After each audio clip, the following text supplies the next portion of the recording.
saat ini kita sama-sama naikkan puji dan terima kasih dari Bapa Tuhan. Haleluya Yesus. Kau sungguh indah Tuhan. Terima kasih Tuhan.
Dan berkuasa untuk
dahsyat Tuhan.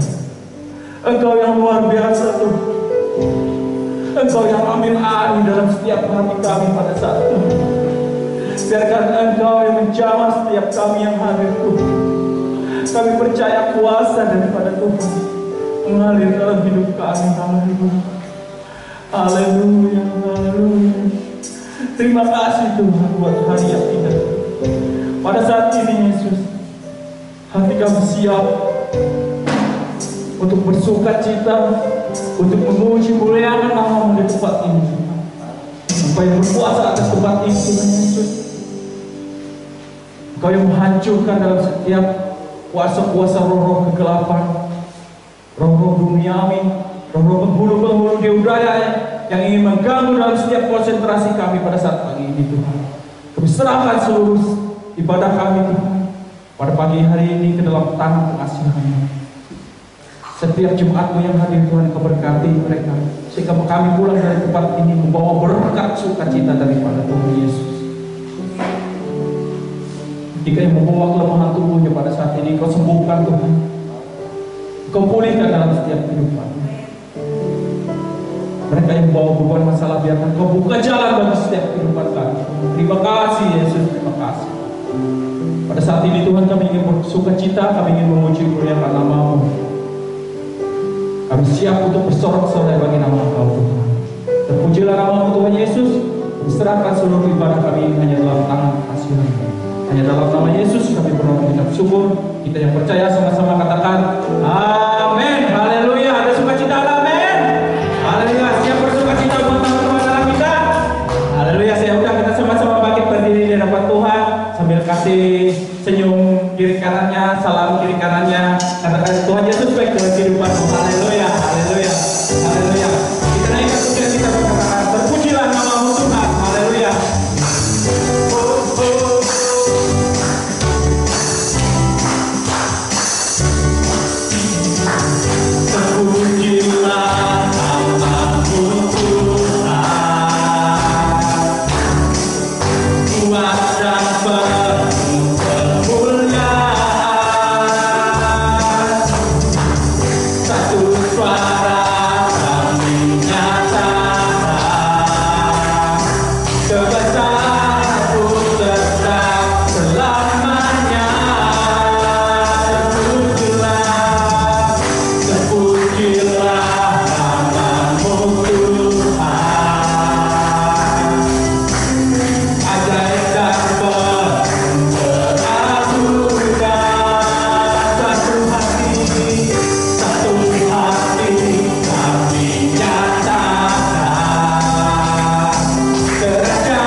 percaya bahwa Tuhan kita itu adalah Allah yang percaya selama-lamanya. Amin.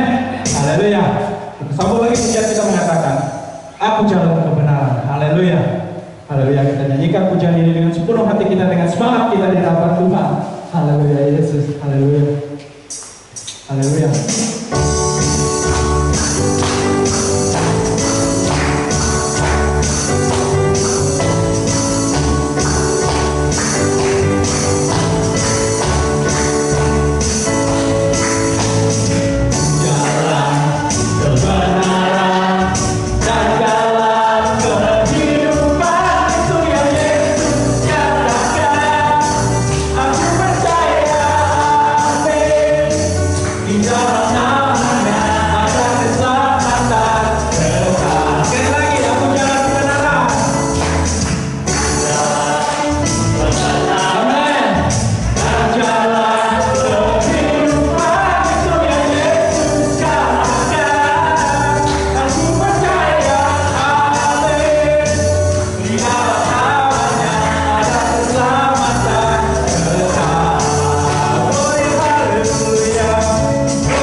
Nanti dengan kasih Kristus Bapak Dedi berdoa untuk firman Tuhan.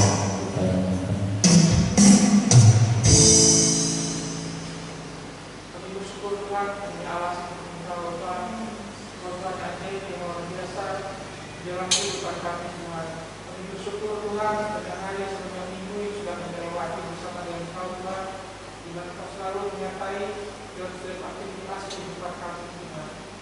Pada saat hari ini, pagi ini Tuhan, kami anak-anakmu, kami mengucapkan berkumpul tempat Tuhan, beribu berkumpul dengan Engkau Tuhan. Mari Tuhan, kau berkati kami semua dan tempat ini Tuhan, bila kami berhikmat dan pengertian, dan kerana Tuhan, di sebentar lagi Engkau yang akan memfirman-Mu, untuk kami boleh mengerti Tuhan, akan firman-Mu Tuhan.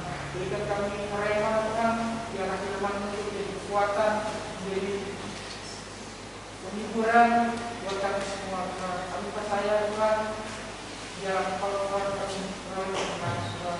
Terima kasih Bapa, terima kasih Tuhan, kami serahkan buat firman-Mu dalam tangan-Mu, kami percaya Tuhan, kami akan dibuatkan saat kami Tuhan menerima firman Tuhan. Terima kasih Bapa, kami sudah bersyukur dan nama Tuhan Yesus. Haleluya. Amin. Haleluya. Tuhan, terima kasih. Tuhan, saudara sekalian, kita bersyukur kalau pada hari ini kita boleh berkumpul kembali di rumah Tuhan, di gereja, dan kita bersyukur kalau kita boleh menginjakan kehidupan kita di hari yang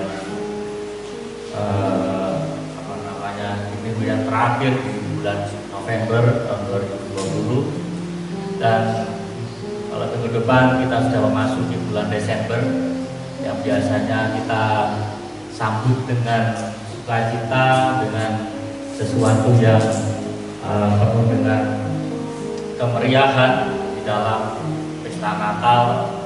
Cuman mungkin tahun ini kita menahan diri oleh karena pandemi yang masih dinamikanya masih naik turun. Kalau saudara sekalian, kita juga turut berduka atas peristiwa yang terjadi di Sigi, di mana ada saudara seiman kita yang mengalami situasi yang mengenaskan, di mana pembantaian satu keluarga dari gereja Bala Keselamatan. Dan kita berdoa supaya Tuhan boleh memberikan kekuatan bagi keluarga yang mengalami situasi yang sulit, dan kita berdoa agar aparat keamanan juga boleh bertindak dengan cepat, karena dari berita yang kita tahu itu adalah teroris ya. Kalau teroris ini ya memang agak sulit menganalisanya, tapi kita berdoa tidak ada perkara yang sulit bila Tuhan ambil bagian dalam peristiwa itu. Di Tuhan, saudara sekalian, kita akan belajar tentang perlengkapan senjata rohani, yaitu berbicara tentang pedang, yaitu pedang roh. Kita akan lihat Alkitab kita di dalam Efesus pasal 6 ayat yang ke-17. Kalau minggu lalu kita sudah belajar tentang ketopong keselamatan, dan hari ini adalah kita belajar tentang pedang roh. Kita akan baca terlebih dahulu satu ayat ini. Dikatakan, dan terimalah ketopong keselamatan dan pedang roh, yaitu firman Allah. Sidang jemaat Tuhan, Rasul Paulus memakai kata sambung di dalamnya, yaitu kata dan. Ada dua kali kata dan dipakai untuk perlengkapan rohani, yaitu berbicara pertama kemarin kita mesti menerima ketopong keselamatan, dan yang kedua adalah pedang roh. Artinya Rasul Paulus menawarkan, ada sambungan-sambungannya. Keselamatan yaitu berupa tentang ketopong ditawarkan, dan terimalah, artinya ada orang-orang yang menolak akan namanya ketopong keselamatan. Tetapi demi keselamatan dalam sebuah pertempuran rohani, Rasul Paulus katakan terimalah, kenakanlah ketopong keselamatan. Itu sudah kita belajar minggu lalu, dan hari ini hal yang sama juga Rasul Paulus sampaikan. Dan pedang roh, ada 2 poin, yaitu terimalah ketopong dan terimalah pedang. Nah, tapi saudara sekalian, hari ini kita akan merenungkan firman Tuhan, bagaimana pedang roh, yaitu yang berbicara tentang firman Tuhan. Di Alkitab dikatakan firman Allah digambarkan atau diumpamakan seperti air. Firman Allah juga diumpamakan seperti benih. Firman Tuhan juga diumpamakan seperti roti, sesuai dengan fungsi atau kebutuhan. Penulis Alkitab atau bahkan Tuhan Yesus sendiri menggambarkan semuanya itu. Nah, hari ini Rasul Paulus menggambarkan firman Tuhan seperti pedang. Rasul Paulus tidak menggambarkan firman Tuhan seperti roti, ya kan, yang fungsinya untuk makanan bagi rohani. Tetapi Rasul Paulus sesuai dengan konteks atau pembahasan yang dia sampaikan kepada jemaat Tuhan dan kepada kita, berbicara tentang perlengkapan perang, ya, tidak berbicara tentang roti, ya kan, tetapi berbicara tentang pedang. Dan kita tahu bahwa dari beberapa perlengkapan rohani dikatakan hanya pedang yang memiliki fungsi untuk melakukan perlawanan. Kalau perisai digunakan untuk pertahanan, ya, menahan, dan kenakanlah perisai iman untuk menahan api si jahat. Gunakanlah kasut kerelaan untuk beritakan Injil. Semuanya berbicara tentang pertahanan. Dan bahkan baju jira digunakan untuk menahan. Tetapi hanya pedang yang berguna atau berfungsi untuk menyerang. Tapi saudara sekalian, dalam sebuah peperangan tidak mungkin kita hanya bertahan. Iblis menyerang kita, wah bertahan aja. Saya kuat, Tuhan berikan saya kekuatan, ya. Tuhan berikan saya kekuatan, dan Tuhan berikan pada saya hikmat. Saudara, kadang-kala kita lupa, ya kan, dalam sebuah pergumulan kita lupa untuk melakukan sebuah perlawanan terhadap masalah kita hadapi. Dalam sebuah pergumulan kadang-kala kita lupa minta solusi daripada Tuhan. Kita hanya minta kekuatan.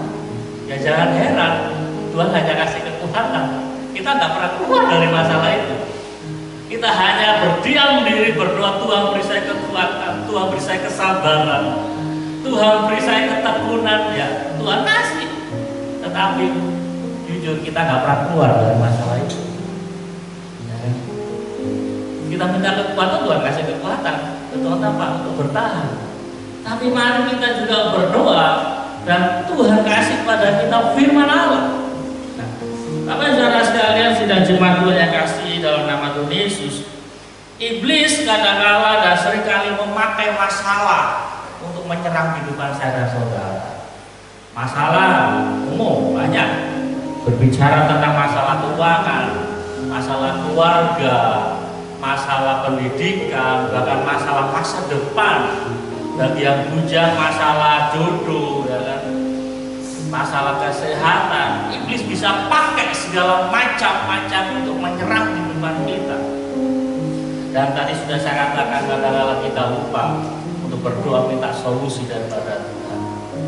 Dan kadang-kadang juga kita lupa menggunakan pedang untuk melakukan perlawanan. Bahkan tidak jarang ada orang-orang Kristen pun lari. Dia taruh akan pedangnya dan dia lari dari masalahnya. Dia hanya meratapi, menangisi akan nasibnya. Apakah berguna? Enggak ada gunanya. Saya dan saudara dipanggil untuk maju dalam sebuah peperangan. Saya dan saudara dipanggil untuk melakukan perlawanan kepada kuasa kegelapan. Nah, tapi saudara sekalian, hari ini kita akan belajar bagaimana pedang roh, yaitu firman Tuhan, dapat efektif dalam kehidupan kita, ya kan?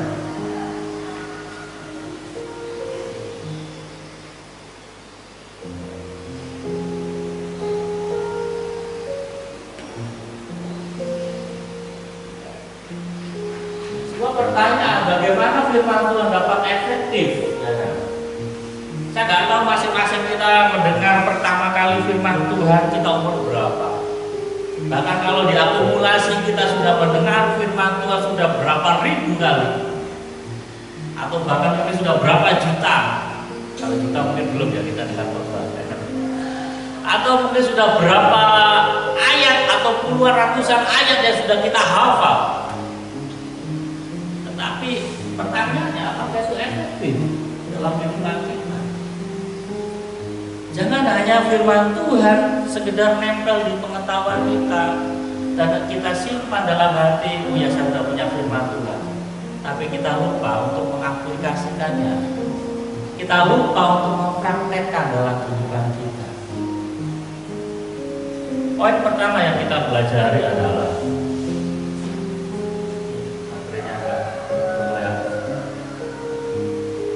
pertama adalah bagaimana firman Tuhan efektif memperbaharui akan kehidupan saya dan saudara. Saya tampilkan ini pertama lebih dahulu sebelum nanti kita mulai masuk dalam penggunaan dalam sebuah peperangan. Karena apa? Tanpa kita sadar, kadangkala pada saat kita melakukan perlawanan kepada kuasa gelap di balik kehidupan kita. Sebelum saya ke Kalimantan, saya terlibat dalam pelayanan di sebuah persekutuan dan saya bertumbuh, berkembang dan tahu tentang pelayanan di persekutuan itu. Dan salah satu pelayanan yang bukan salah satu, tapi pelayanan utama yang kami kerjakan di situ adalah pelayanan okultisme, yaitu berbicara tentang kuasa-kuasa gelap. Dan tidak jarang, bahkan seringkali kami melakukan doa-doa kelepasan pada umat Tuhan yang mengalami keterikatan. Nah, dalam pastor, kalau bilang saya pastor ya di tempat kami itu ada banyak anak-anak yang dilatih yang memiliki latar belakang yang macam-macam. Nah, suatu saat pimpinan kami mengajak kami senantiasa berupa tim, tidak pernah kami jalan sendiri. Kami berupa tim dan suatu saat kami melayani sebuah pelayanan kelepasan. Dan di situ di antara kami, ya namanya kami anak didik, tidak semuanya sudah bertobat bujur-bujur gitu loh. Ada yang kadang-kala masih minum, ya namanya kan masih dalam pembinaan. Nah, pada saat kami berdoa untuk orang yang sedang dalam kerasukan dan ternyata dia ini dikuasai dengan kemabukan, sesuatu yang unik terjadi.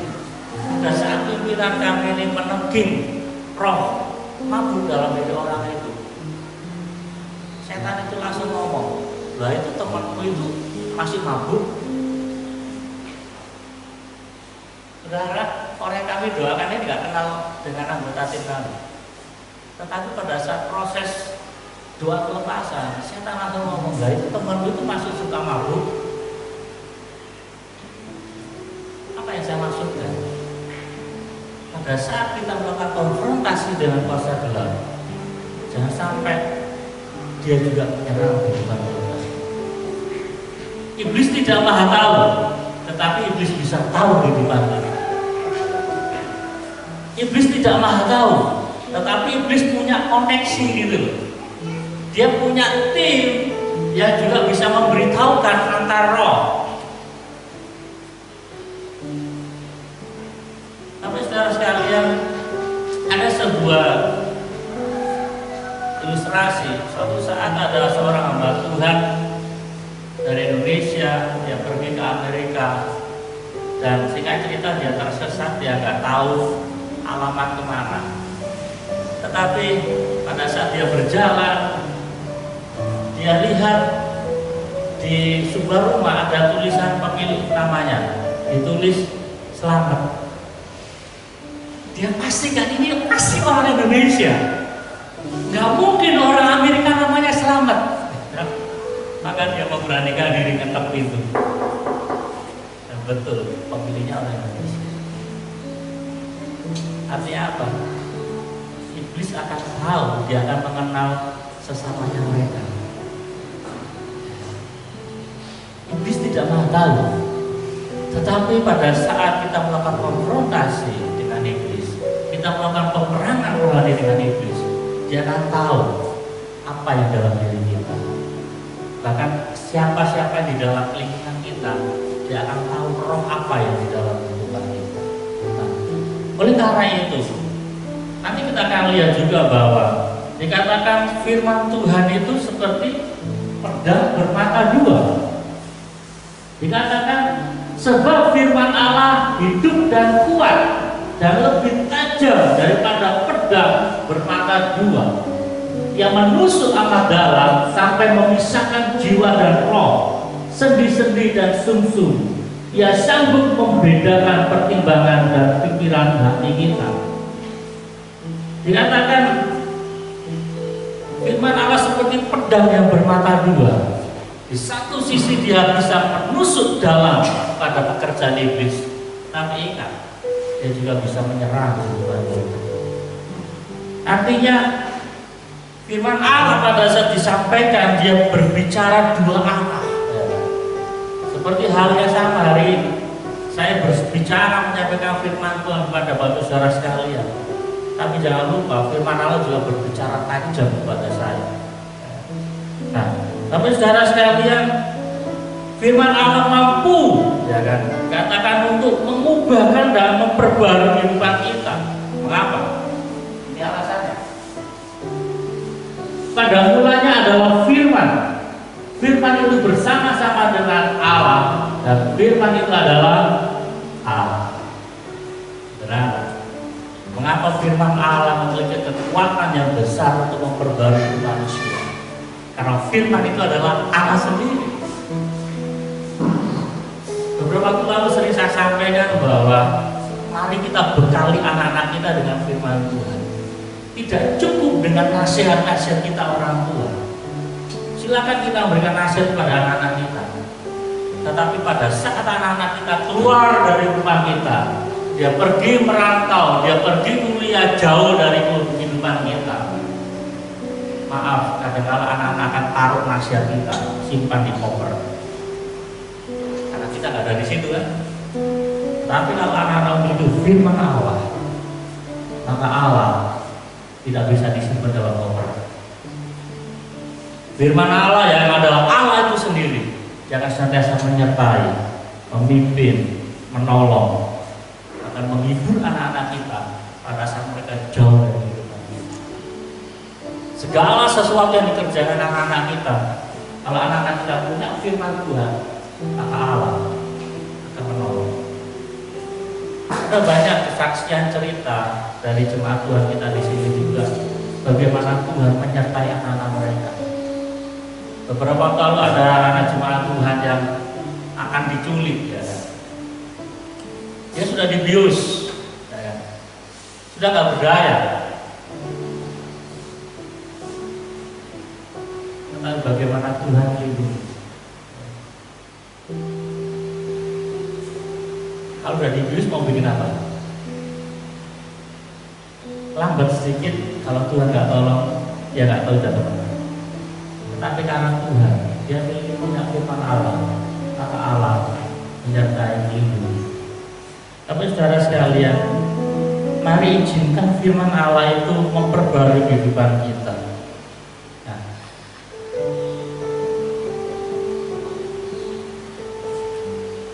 di dalam Timotius pasal 3 ayat 16 dikatakan pada mulanya adalah firman, segala tulisan yang diilhamkan Allah memang bermanfaat untuk mengajar, untuk menyatakan kesalahan, untuk memperbaiki kelakuan, untuk mendidik orang dalam kebenaran. Ini fungsi firman Tuhan. Jadi pada saat saudara membaca firman Tuhan, mari kita buka lebar-lebar hati kita. Firman Tuhan tidak sekedar berisi tentang cerita-cerita dongeng, yang tentang Saul dan Daud, yang berbicara tentang Simpson, berbicara tentang kepahlawanan yang hebat-hebat. Pada saat kita membaca firman Tuhan, jangan seperti kita baca dongeng, tetapi mari berdoa, Tuhan, apa maksud daripada firman Allah? Melalui cerita pengalaman hamba-hambamu di masa lalu, apa maksudnya untuk hidup saya? Ada sama juga pada saat kita dengar khotbah seperti ini, pas firman Tuhan disampaikan, udah kok pas dengan saya ya. Jangan ada dalam pikiran kita, wah Pak Budi ini nyindir saya ya. Jangan. Tapi bersyukur firman Tuhan tepat untuk kebutuhan kita. Kalau firman Tuhan itu tujuannya untuk menyatakan kesalahan, bersyukur Tuhan buka, Tuhan tegur kita melalui firman Tuhan. Tuhan, saudara, Tuhan punya banyak cara untuk menegur kita. Beberapa tahun lalu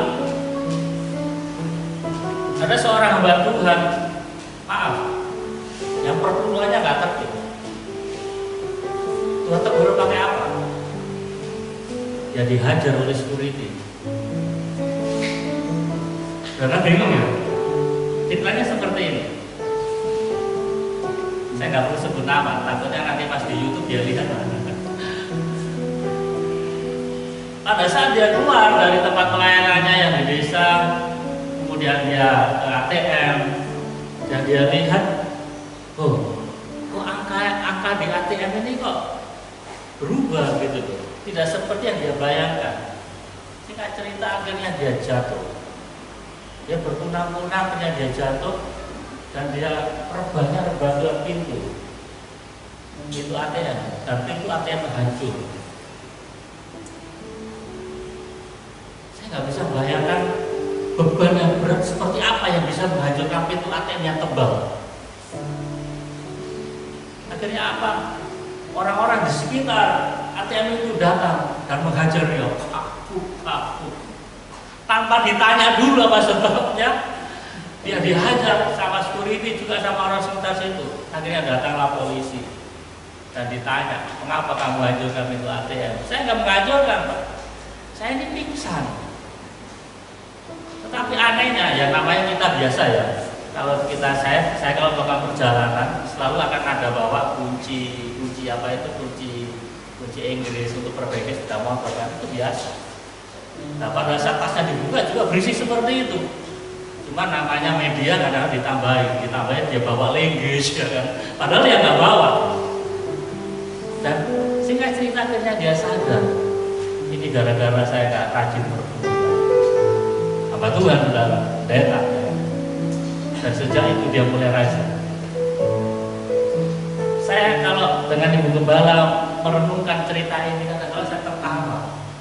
Pada saat kita enggan ditegur oleh firman Tuhan, kita nggak mau ditegur sesama, maka Tuhan bisa pakai orang lain. Dan itu beritanya masuk koran, saudara, masuk media tahun-tahun itu. Saya ditunjukkan sama teman ini masuk koran teman kita. Ya kan? Jangan sampai seperti itu kan. Lebih baik firman Tuhan pas diberitakan untuk mengajar kita, membuka kesalahan kita. Atau kalau firman Tuhan disampaikan, yang tahu salah atau tidak kan kita sendiri kan. Sampai kita nggak tahu ya. Saya juga nggak tahu. Yang tahu adalah saudara dan Tuhan. Oleh karena itu, izinkan firman Tuhan mengajar kita, menyatakan kesalahan kita, mendidik kita dan memperbaiki kita. Nah, firman Tuhan dan pembaruan itu melingkupi apa dalam diri kita? Dalam Efesus pasal 4 ayat 21 dan 23 sampai 23 dikatakan, karena kamu telah mendengar, ya, kuncinya di sini. Bagaimana kita diperbaharui? Yaitu pada saat kita mendengar tentang Dia dan menerima pengajaran di dalam Dia menurut kebenaran yang nyata dalam Yesus. Jadi kuasa firman Tuhan akan bekerja dalam diri kita, memperbarui kita. Kalau pengajaran itu didasarkan pada ajaran Yesus, bukan ajaran filsafat, bukan ajaran teori-teori, tetapi harus didasarkan pada dalam nama Yesus, yaitu bahwa kamu berhubung dengan kehidupan kamu yang dahulu harus menanggalkan manusia lama yang menemui kebinasaannya oleh nafsunya yang menyesatkan. Ini dikatakan supaya kamu dibaharui di dalam roh dan pikiran. Ada dua unsur dalam diri manusia yang harus diperbarui.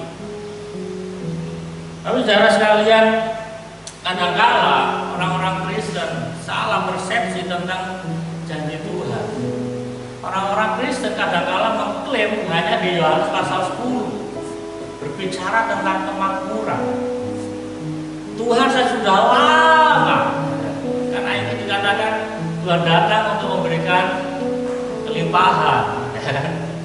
Hanya ayat itu yang diklaim, dituntut daripada Tuhan. Tetapi lupa tentang pembaharuan dalam roh dan pikiran. Dan jemaat Tuhan, di buletin saya menuliskan bahwa apakah mungkin saudara-saudara menyembah Allah yang adalah roh kalau roh kita nggak diperbarui?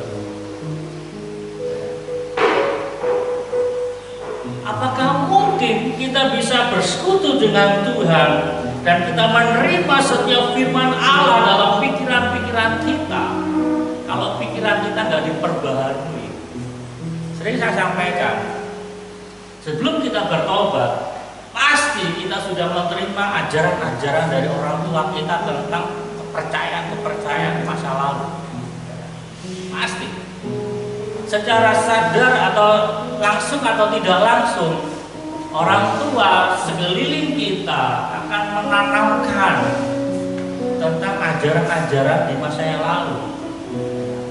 Bahkan pergaulan-pergaulan kita di sekeliling kita sudah menanamkan dalam pikiran kita. Maaf, salah satunya seperti ini, ya kan? Oh maaf Pak, saya kalau lagi suntuk saya harus merokok dulu, ya, supaya saya bisa fokus. Nah, ya kan?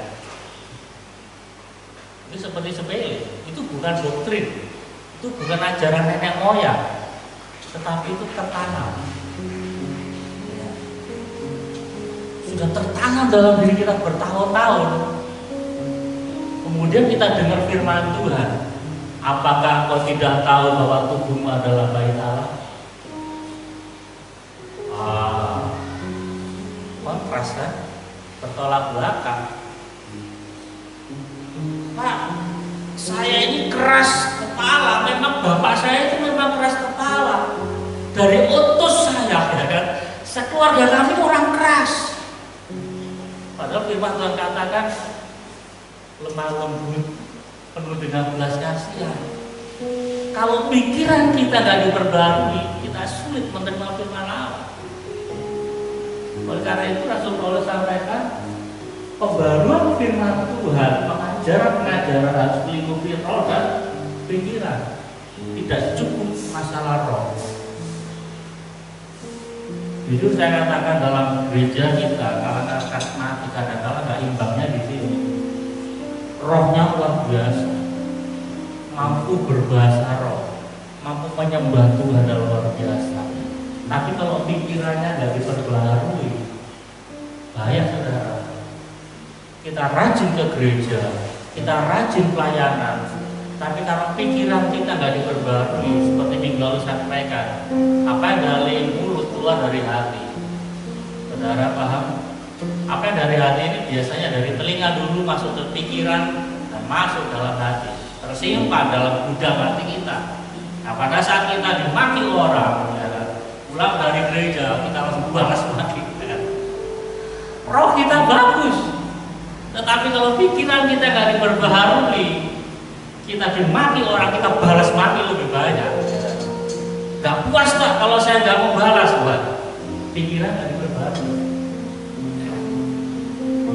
Jadi poin pertama, bagaimana firman Tuhan efektif dalam kehidupan kita adalah kita mesti melakukan pembaruan melalui kuasa firman Tuhan yang melingkupi roh dan pikiran kita.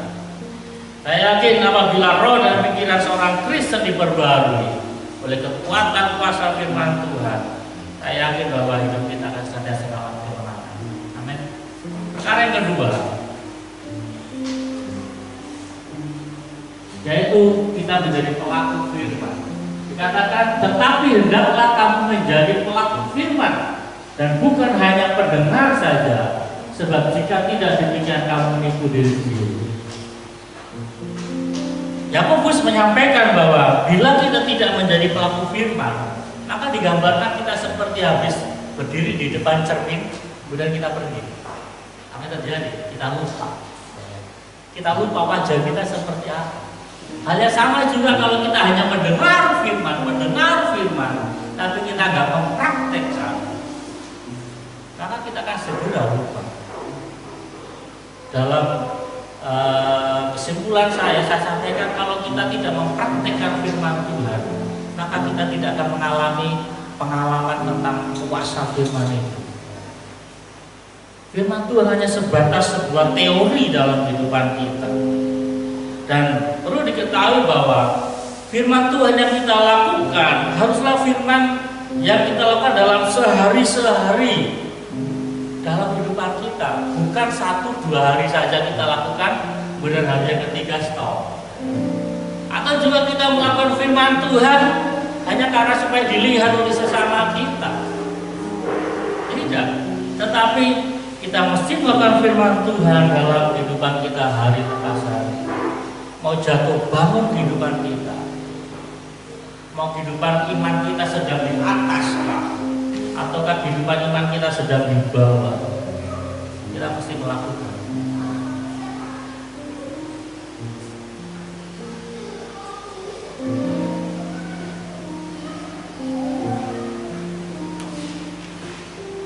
Ada sebuah perumpamaan, katakan tentang penabur, dikatakan yang jatuh di tanah yang baik itu ialah orang yang setelah mendengar firman itu menyimpannya dalam hati, ya, yang baik. Ini harus saya baca di atas supaya enak.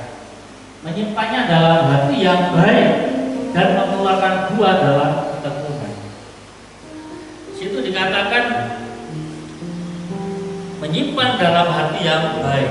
Kita tahu perumpamaan ini ada 4 jenis tanah. Ya. Saya sengaja tulis 1 ayat aja supaya nggak terlalu panjang. Tanah yang pertama dikatakan seperti tanah di pinggir jalan, kemudian tanah yang berbatu-batu, tanah yang bersemak-semak. Kita tidak bahas itu. Yang kita renungkan adalah bagaimana firman itu bisa efektif dalam kehidupan kita, yaitu bagaimana respon kita pada saat kita menerima firman, yaitu kita harus memiliki hati yang baik. Seperti tanah, kalau tanah itu keras, coba saudara nanam jagung di pinggir jalan sana, di bahu jalan, nggak mungkin bisa hidup. Syukur kalau nggak dimakan burung, syukur kalau nggak dimakan ayam, yang pasti dia nggak akan bertumbuh. Karena tanah di pinggir jalan itu sudah digeleder, ya kan, keras, sudah ditambah lagi dengan kerikil-kerikil koral, tidak mungkin dia bisa tumbuh. Atau juga kita nanam, kita lempar biji jagung benih di semas-semas itu, tumbuh sih tumbuh, ya. Tetapi karena dia kalah dengan rumput-rumput yang lebih besar, dia tumbuh sementara. Atau juga kita tanam di koral-koral, ya. Tapi saudara mungkin agak bingung lihat singkong kami. Ya, saya tanam di koral kami subur, ya. Itu lain kasus mungkin. Hal yang sama juga dengan firman Tuhan. Kalau kita menerima firman Allah tapi hati kita yang keras, penuh dengan kebencian, penuh dengan amarah, firman Tuhan ini gak cocok buat saya, apakah mungkin firman Allah bisa bertahan? Dia tunggu. Tetapi pada saat datang masalah, saya tahu, apa tahu saya bilang, saya ini nggak bisa. Pada saat kita mengalami tekanan-tekanan, kita akan melakukan goyah tahu. Yang firman Tuhan ini bukan buat saya. Saya kan sudah sampaikan, saya sudah ngomong. Tetapi apapun situasi kita, mari kita pilih hati yang baik, hati yang sudah dibaca, hati yang sudah dilembutkan. Makanya maaf saya sampaikan, apa gunanya pujian pujian penyembahan dalam ibadah kita. Salah satu fungsi atau kegunaan dalam pujian penyembahan sebelum ibadah. Mengapa nggak khotbah dulu ya kan? Baru pujian penyembahan. Mengapa harus pujian penyembahan dulu baru firman Tuhan? Salah satu fungsinya adalah membajak hati kita. Pada saat pujian-pujian disampaikan, dikatakan betapa baiknya Engkau Tuhan, padahal kita sedang ada dalam masalah. Pujian akan membajak hati kita. Pujian akan melembutkan hati kita. Situasi yang gak baik, tapi mulut kita katakan pada Tuhan karena diperintah sama worship leader ya kan. Mari kita akan pujian Tuhan itu baik ya kan. Meskipun gak cocok dengan pikiran kita, karena WA katakan mari kita mau gak mau kita menyanyi. Nah pada saat kita nyanyikan pujian itu, suka atau gak suka hati kita kadang-kadang pedih ya kan. Karena pujian itu gak cocok dengan fakta hidup kita. Tetapi kalau kita terus menyanyikan itu, maka hati kita akan dibajak, akan dilembutkan. Sekali pujian, 2 kali pujian dinaikkan, hati kita akan dilembutkan. Nah, pada saat hati kita sudah dilembutkan, firman Tuhan disampaikan, udah. Masalah nanti kita praktek di luar, itu ada khotbah sendiri lagi. Yang penting adalah bagaimana respon kita pada saat terima firman Tuhan adalah yang baik. Dan berikutnya katakan dan mengeluarkan buah dalam ketekunan. Ketekunan artinya terus menerus. Ya kan? Tidak sekedar kita berbuah hanya sekali atau 2 kali. Kalau saudara sekalian, beberapa waktu lalu buah jeruk saya itu sudah berbuah banyak sekali. Tapi tahun ini nggak berbuah, sedih saya, sedih sekali ya. Tapi kalau saya lihat pohon gedondong saya, senang ya kan, karena apa? Buahnya nggak pernah berhenti. Saudara kalau mau ambil gedondong, mah banyak ya, itu nggak pernah stop. Tadi saya lihat, wah sudah berbunga, buahnya masih ada, sudah berbunga lagi, ya kan? Senang. Gambarkan juga seperti hati Tuhan. Pada saat Tuhan melihat kehidupan saya dan saudara yang terus berbuah, kita terus menghasilkan buah dalam kehidupan kita dalam ketekunan, saya yakin hati Bapa surga akan disenangkan. Amin. Tapi kalau kita berbuah setahun berbuah, nanti tahun depannya nggak berbuah, aduh. Ya. Padahal firman Tuhan disampaikan, pujian penyembahan terus dinaikkan, tapi kok nggak berbuah lagi ya? Ada something wrong, ada sesuatu yang salah. Nah, mari saudara sekalian,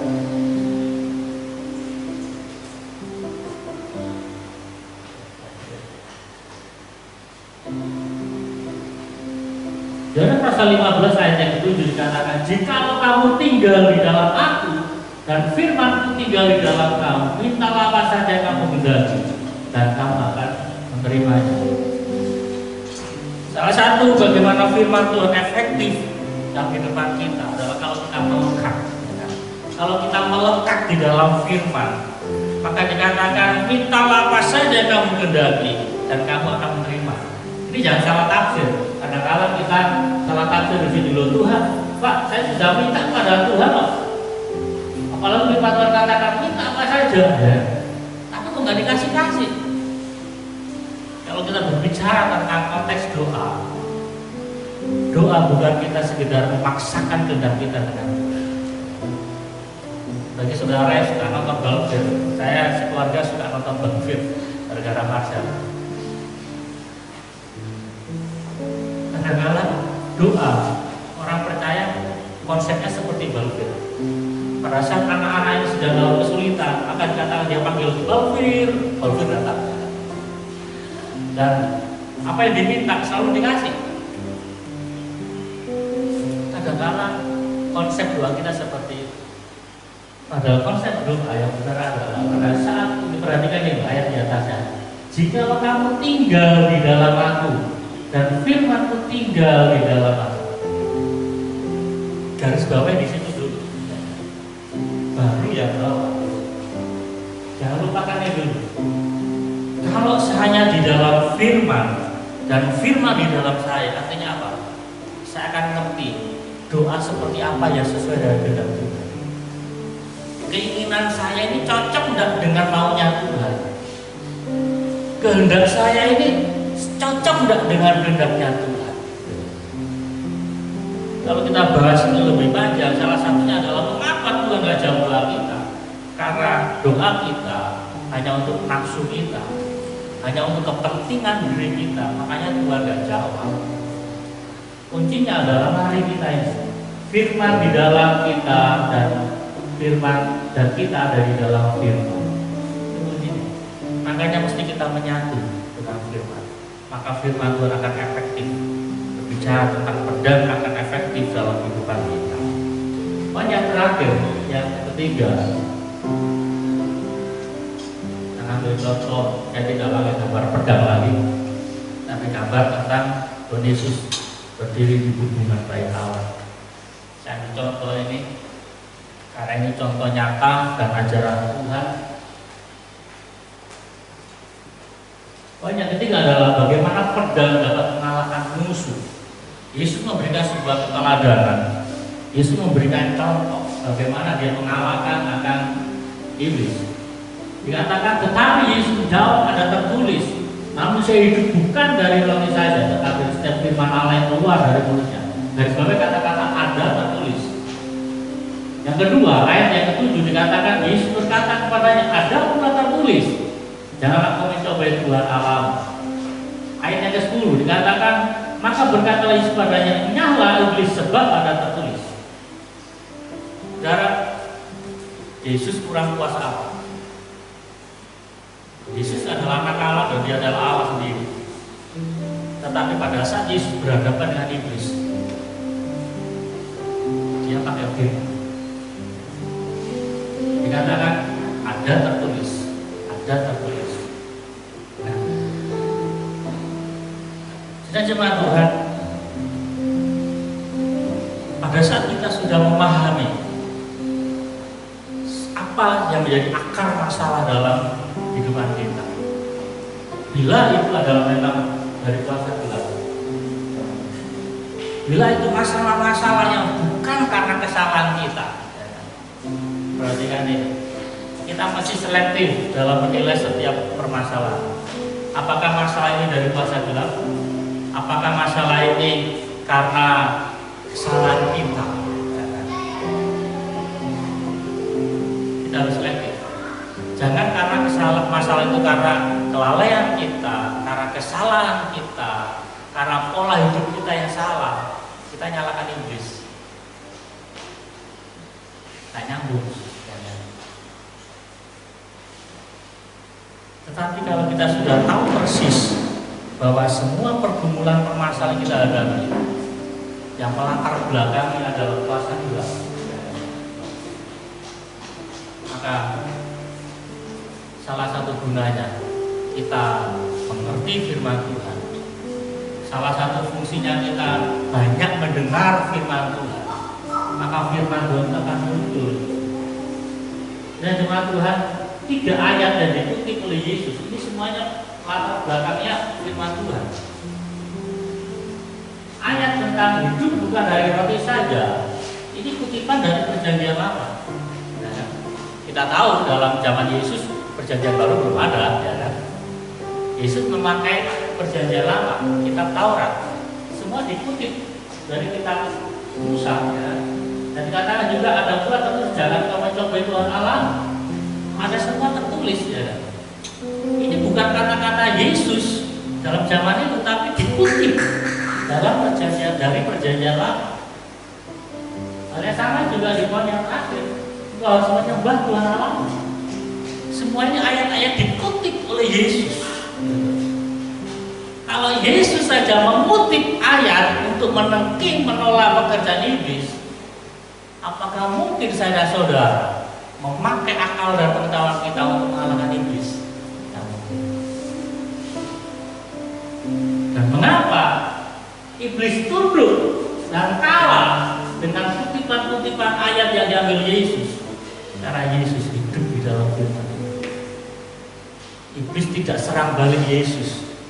Lah, kamu sendiri aja tidak memuliakan Bapa, Tetapi bagaimana Yesus senantiasa dari masa kecilnya sampai masa pelayanannya, dia senantiasa memuliakan Bapa di surga. Mari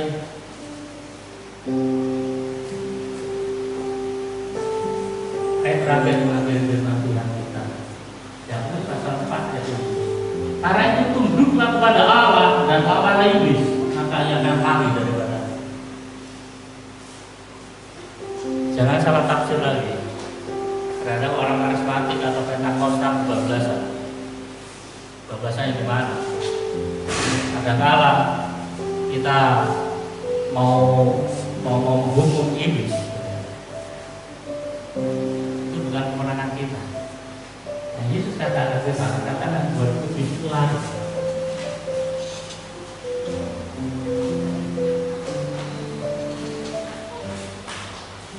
Dia lari waktu penghukuman iblis belum datang. Ingat perkataan pada saat Yesus di mana itu mengusir setan di Gerasa. Apa yang Yesus katakan? Apakah engkau mau menghukum kami sebelum waktunya?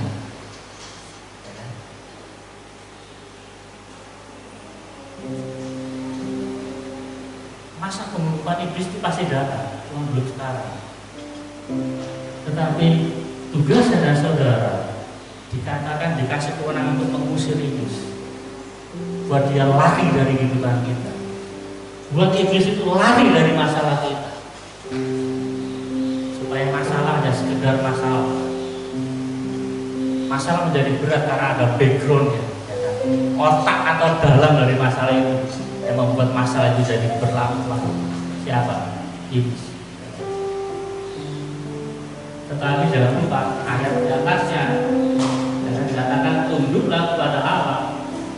Sebuah pertanyaan, mengapa Pak saya sudah musir iblis, iblisnya nggak lari? Karena apa? Hidup kita nggak tunduk di bawah Tuhan. Kita punya kekuatan yang besar bukan diri kita, tetapi karena Allah menyertai kita. Allah ada di belakang kita, Allah ada dalam diri kita, itu yang membuat iblis takut.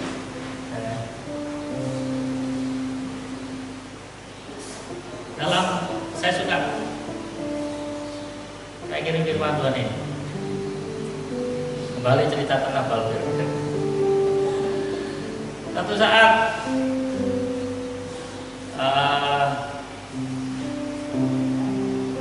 anak-anak ini dalam permasalahan.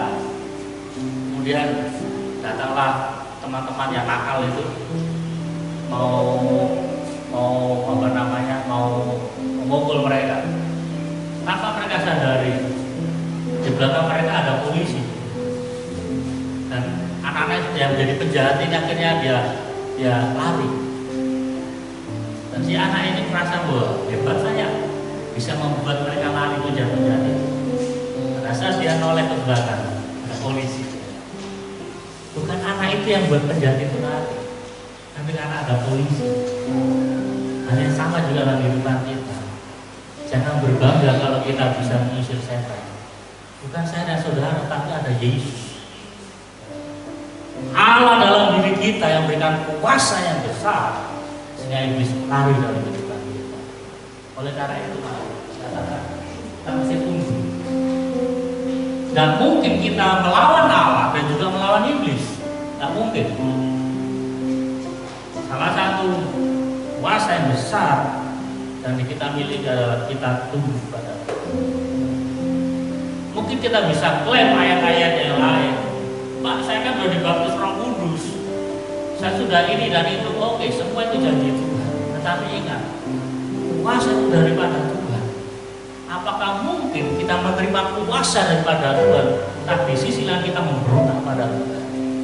Tidak mungkin. Tidak mungkin janji Tuhan itu akan kita genapi, kita akan nikmati kalau kita melawan. Mari kita tidak banyak lebarkan firman Tuhan. Terima pedang roh, yaitu firman Allah. Boleh saya simpulkan, sesulit apapun, sesakit apapun firman Tuhan kita terima, kita terima. Karena firman Tuhan akan memperbarui hidup kita, akan mengubahkan kehidupan kita. maka firman Tuhan akan efektif bagi kita untuk kita melawan kuasa kegelapan. Tuhan, mari kita tundukkan kepala, kita datang pada Tuhan.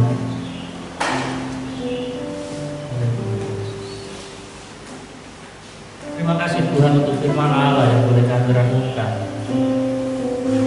Firman Allah yang adalah Allah sendiri, yang digambarkan seperti pedang yang berguna untuk melawan akan semua perlawanan kami dengan kuasa gelap. Tuhan, kami berdoa agar firman Allah itu bisa efektif dalam kehidupan kami. Firman Allah boleh kami gunakan untuk melawan dan mengusir akan semua kuasa-kuasa kegelapan. Karena kami tahu bahwa sepanjang hidup kami, iblis seperti singa yang mengaum-ngaum yang berusaha untuk menelan kehidupan kami. Tetapi kami bersyukur bahwa Tuhan telah memberikan firman Allah yaitu pedang roh untuk kami membuat dia lari dari kehidupan kami. Dan kami sebagai orang-orang percaya, kami akan berjalan di dalam kemenangan demi kemenangan. Kalaupun hari ini kami harus mengalami perlawanan dan kuasa gelap, kami tahu bahwa janji kemenangan Tuhan berikan, karena Tuhan telah berikan pada kami pedang roh. Dan biarlah firman Allah juga boleh memperbaharui kehidupan kami. Pikiran dan roh kami dibaharui hari lepas hari, agar kehidupan kami boleh menyenangkan hati Tuhan. Hidup kami boleh berbuah dalam ketekunan, sehingga hidup kami boleh menyenangkan hati Tuhan. Tuhan, berkati kami semua yang telah mendengar firman. Kami tahu bahwa firman Allah kadang kala pahit kami rasakan. Secara manusia kadang kala firman Allah begitu sulit kami lakukan. Tetapi kami akan percaya pada saat kami menundukkan diri kami di kaki Tuhan, kami menyerahkan hidup kami ke dalam tangan Tuhan, maka tidak ada firman Allah yang terlalu sulit. Firman Tuhan akan terasa manis dalam kehidupan kami. Firman Allah akan menguatkan iman percaya kami. Nah, pada saat kami melakukan peperangan dengan kuasa gelap, kami akan mengalami kemenangan dan kami akan berdiri tegak untuk mengakhiri akan peperangan iman kami. Terima kasih Bapak, memberkati umat-Mu yang hadir dalam ibadah kami ini, maupun umat-Mu yang akan mendengarkan akan firman-Mu ini dalam YouTube maupun media sosial. Tuhan berkati. Biarlah firman Allah tertanam dalam diri kami. Firman-Mu boleh bertumbuh, berakar dan berbuah berlipat kali ganda. Terima kasih Tuhan. Dalam kesempatan kami juga berdoa untuk saudara kami di daerah Sigi, Sulawesi Tuhan, yang kemarin mengalami situasi yang sulit. Bagaimana kelompok teroris membunuh akan anak-anak Tuhan. Tuhan, Kau Allah yang boleh menolong. Tuhan, Kau Allah yang boleh menguatkan akan gereja-gereja di sana, untuk mereka boleh tetap bertekun kepada Tuhan. Melalui peristiwa ini biarlah menjadi sebuah peringatan untuk kami tetap berharap dan bergantung pada Tuhan. Tuhan, yang juga berdoa untuk aparat keamanan agar mereka boleh bertindak dengan cepat untuk menangkap akan pelaku-pelaku teroris ini. Tuhan, siapapun mereka, kami yakin percaya bahwa tidak ada sesuatu yang tersembunyi di mata Tuhan. Tuhan berkati akan para keamanan, khususnya kepolisian, dalam jajarannya. Tuhan tolong mereka, untuk mereka juga boleh bergerak dengan hikmat dan kuasa daripada Tuhan. Dan juga berdoa untuk umat di sana agar mereka tidak menjadi tawar hati atau mereka timbul amarah dan kebencian, tetapi mereka tetap berdoa, menyatakan kasih dan belas kasihan, agar orang-orang yang melakukan pembantaian mereka boleh percaya pada Tuhan. Mereka boleh bertekuk lutut di kaki Tuhan, sebagaimana Saulus yang Tuhan ubahkan menjadi seorang rasul yang luar biasa. Kami yakin percaya tidak ada perkara yang mustahil di saat umatmu berdoa, saat gerejamu berserah pada Tuhan. Maka orang-orang yang berlaku jahat terhadap Injil Kerajaan Tuhan, orang-orang yang berlaku jahat kepada setiap anak-anak Tuhan, mereka akan dibuat bertekuk lutut di kaki Tuhan. Hidup mereka akan diubahkan di dalam kuasa firman Allah. Terima kasih Tuhan, terima kasih. Dan juga berdoa untuk para pemimpin di bangsa ini. Tuhan tolong mereka, biarlah mereka dalam memimpin akan bangsa negaranya dengan takut akan Tuhan. pandemi yang masih berlaku, masih berjalan sampai hari ini. Mari Tuhan tolong di daerah-daerah, Tuhan tolong untuk setiap kesadaran masyarakat di dalam menjalankan protokol kesehatan.